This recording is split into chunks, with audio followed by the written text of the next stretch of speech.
नमस्कार दोस्तों, आज की इस हिस्ट्री डॉक्यूमेंट्री सीरीज में आपका स्वागत है। आज की इस हिस्ट्री डॉक्यूमेंट्री सीरीज के एपिसोड में हम बात करने वाले हैं कल्कि मूवी के बारे में। हाँ जी, जो अभी रिसेंटली कल्कि मूवी आई है, हम उसके बारे में बात करने वाले हैं। अब इस मूवी में प्रभास ने काफ़ी अच्छा काम किया है भैरव के रूप में, और अमिताभ बच्चन जी ने अश्वत्थामा का किरदार निभाया है। अब इस मूवी में दर्शाया गया है कि 2898 में कल्कि अवतार होगा। अब अगर हम बात करते हैं इस मूवी के बारे में, तो अश्वत्थामा जी अभी भी जिंदा है। तो कहा जाता है हिंदू धर्म में चिरंजीवी की अवधारणा है। अब क्या चिरंजीवी जिनको अमर प्राणी भी कहा जाता है, क्या चिरंजीवी केवल भारत में मौजूद है?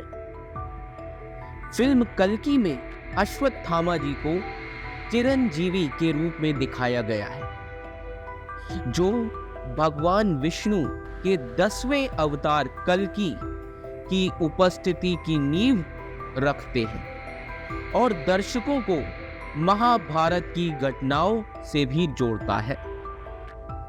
अब अमरता की अवधारणा लगभग हर सभ्यता में थी।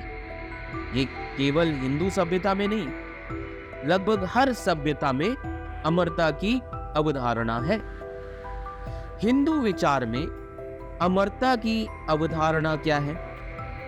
भारतीय पौराणिक कथाओं में कई चिरंजीवी के बारे में बात की गई है।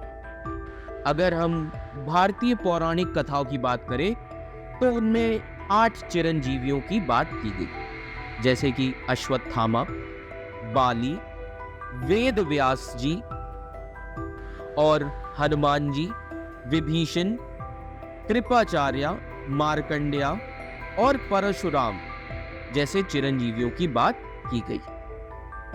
अब ये आकृतियां ब्रह्मांडीय व्यवस्था को आकार देने और देवताओं को उनके प्रयासों में सहायता करने में महत्वपूर्ण भूमिका निभाती हैं। जी हाँ, चिरंजीवी कॉस्मिक ऑर्डर को आकार देने के लिए और देवताओं को उनके प्रयासों में सहायता करने में महत्वपूर्ण भूमिका निभाती है।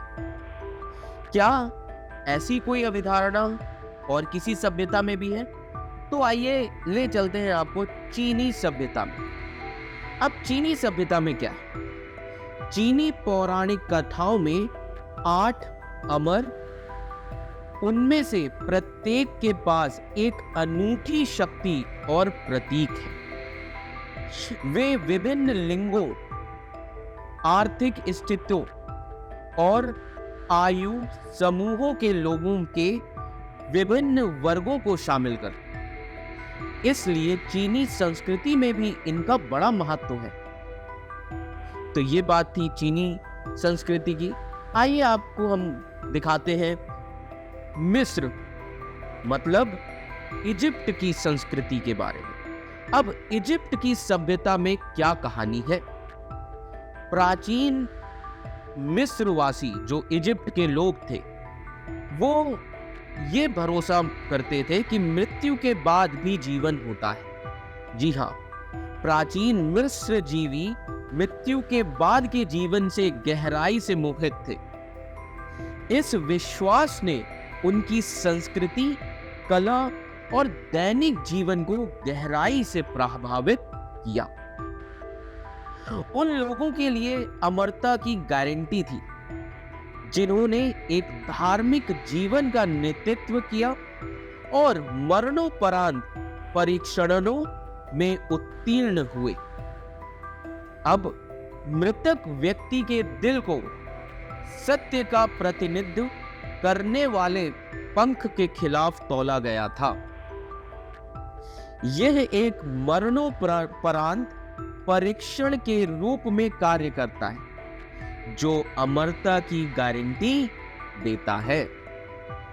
तो ये थी कहानी चीन और मिस्र की सभ्यता की।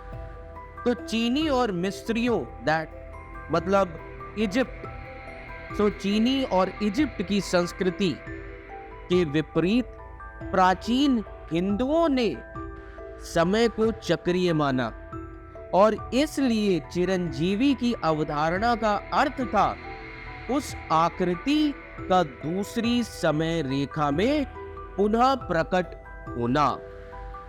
इसके अलावा हिंदू धर्म में अमरता केवल चिरंजीवियों के ही लिए नहीं है। यदि कोई थाईलैंड के स्वर्ण भूमि अंतरराष्ट्रीय हवाई अड्डे पर गया है तो वहां पर दूध के महासागर के गर्जन की सबसे बड़ी नक्काशी में से एक को देखा जा सकता है, जहां अमरता के अमृत का मंथन करने का लक्ष्य था।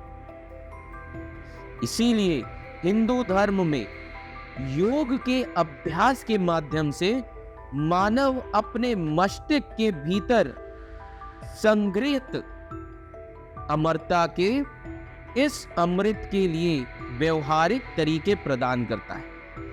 इसीलिए एक क्षेत्र योगी जिसे सहस्रार कहा जाता है।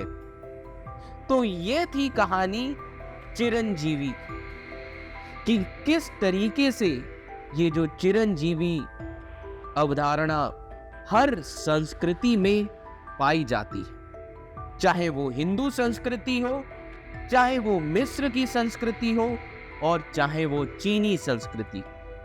आशा करता हूं आपको यह एपिसोड अच्छा लगेगा। धन्यवाद।